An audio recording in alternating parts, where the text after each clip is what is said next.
Hi, welcome to The Practical Chef. Today's segment, we're going to be making a really simple dish in the oven today. We're going to make a fillet of salmon with a simple herb rub, which is pre-bought from the store, from McCormick's. It's called Perfect Pinch Lemon and Herb, with some salt and pepper and olive oil. And for our veggie today, we're going to be having roasted broccoli. Now, the great thing about this recipe is that it only requires a couple of pans to make. One pan for the fish and the broccoli, and we're going to have that with some mashed potatoes. So, I guess I've already cut up the broccoli. So the next thing we're going to do is we're going to go over to the salmon. Now, it's really important when you cut salmon to have a sharp knife because it's got to go through the meat and the skin. Today's fillet is about approximately 1 pound, which is enough to feed 2 to 3 people depending on how thick you cut the fillets. I'm going to aim for 2 8-ounce fillets today for 2 people. So we're going to find our spot. We're going to place our blade at it. We're going to run the blade through all the way. We're going to lift up. We're going to see if it cut all the way through. It didn't quite, so I'm going to go right back. I'm going to pull the meat away a little bit and run the tip of the blade along it. That should separate the 2 pieces of salmon. Once we have our 2 pieces of salmon separated, our next step is to prepare the pan. So I'm going to rinse my hands because a clean kitchen is a healthy kitchen.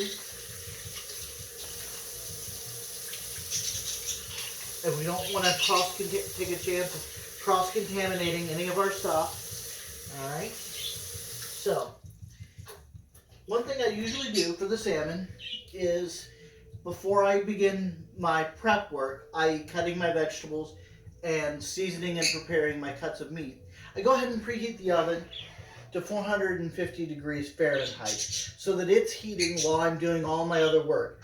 Then when I'm done, it can go directly in the oven. It's going to save you a lot of time having all this done while the oven is heating up. Our third part of tonight, again, we're practical. We know that not everybody has time to mash their own potatoes, cut and dry their own potatoes. So we're just going to use a simple store-bought pack of instant mashed potatoes. We can add or take from this if we'd like. I'm just going to make them just like they are. So, once we get our salmon cut, we're going to take our baking pan. This is just a simple baker's sheet. It doesn't have to be fancy. It doesn't have to cost you a lot of money. We're going to place that down. I use a piece of non-stick aluminum foil over this to save myself time at the end of the day for cleaning. We're going to curl that under. We're going to make sure the piece is nice and big. Covers the whole pan. It doesn't have to be perfect. Alright. Next, I'm going to take a little bit of my light extra virgin olive oil. I'm going to place a little bit of it right on the pan, right where I plan on putting my fish. And I'm just going to swirl that a little bit.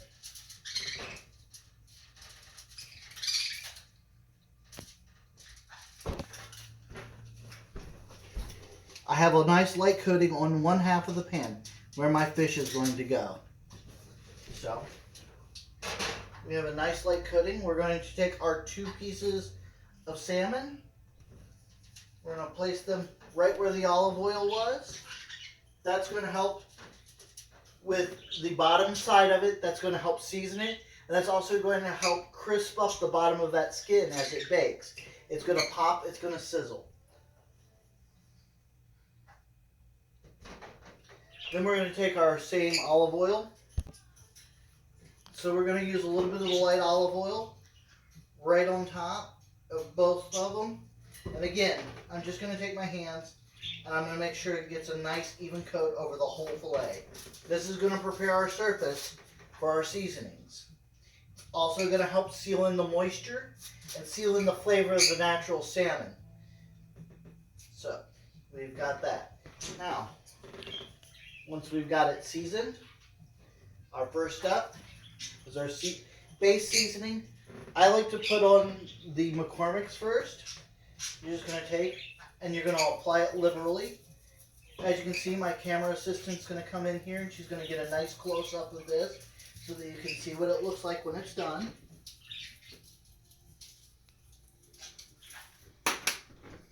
Okay. Then on top of that,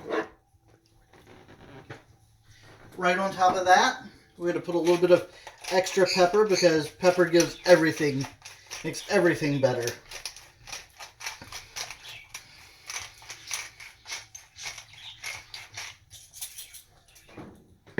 And a little bit of salt.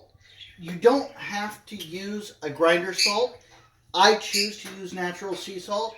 However, if you have it at home and you don't want the expense, some regular table salt is just fine for this procedure.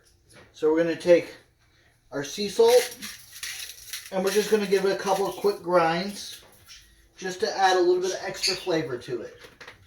Now, once we get that done, you'll see that I've saved space over here. I've taken my broccoli florets and I've pre-cut them. This one is actually a little bit large for what we're going to do. You want about a medium-sized cut. You don't want it to be small where it's individual, but you want to allow it to lay flat and allow it to roast.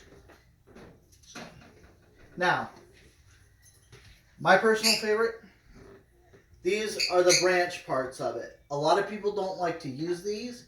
If you roast them, they're perfectly fine. They're perfectly edible.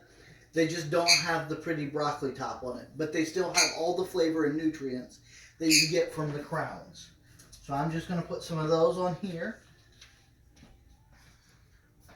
I'm going to load our pan up.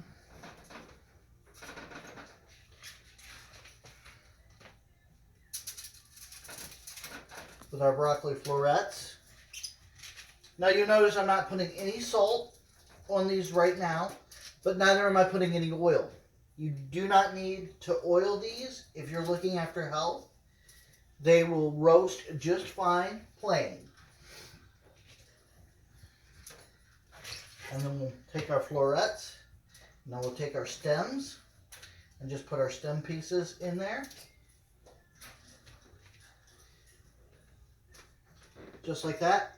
Now I do take, at the end, a little bit of salt.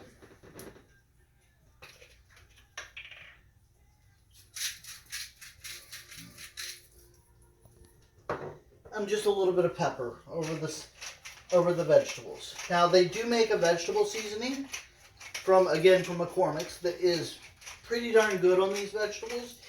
I like them because they save you time, they save you energy. You don't have to go through 1,000 different spices to get the right flavor profile. And it's fast. Because how many people have a ton of time out there? So, now we're done. We've got our fish prepared. We've got our broccoli seasoned and prepared. Our next step, we're going to place it in the oven at 450 degrees for 12 minutes.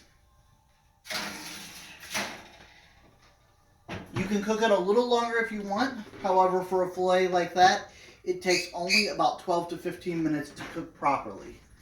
So, let's go ahead and set our timer. Alexa, set timer for 12 minutes. Thank you, Alexa. So, while that bakes, we can go ahead and just start our single pot.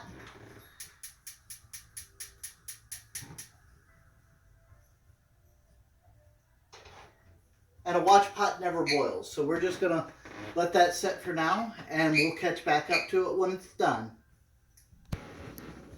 Alexa, off. Okay, so our 12 minutes are up, and it is time to take it out of the oven. Now, when you take something out of the oven, it's important to use the proper safety equipment. Either a pot holder, or my personal favorite, an oven mitt of some sort. There are many varieties. They're not all expensive. They only cost a couple of dollars a piece. They protect your hand from getting burned. So let's go ahead and we'll use one of each this time. Whew. And we will pull our fish out of the oven and take a look at it. Our fish and our broccoli are done. Now if you want, you can test your fish to see if it's done. You want to take your finger you want to find the thickest part. You just want to touch it a little bit. And it should be springy. It should have it should be a little hard, but not rock hard. Nor should it be as soft as it is when you first snap. Take it out of the oven. Now, our next step is to do what's called resting. Resting is something that you can do. It only takes a couple of minutes. And you take the fish and you just let it rest. You let it set in the pan that it came out of and let it cool for about 2 to 3 minutes. This allows all of the juices that are boiling hot to settle back into the meat before you cut it open. This results in a juicier, more delicious meal. As for the broccoli, you can see that 12 minutes is more than enough. You want your broccoli, the trick with broccoli is to get it to change colors to this nice deep green color without washing out all the nutrients or without making them soggy. These, you can just kind of take and we'll squeeze it. It's tender, but it's still got firmness on the inside of it. Perfect.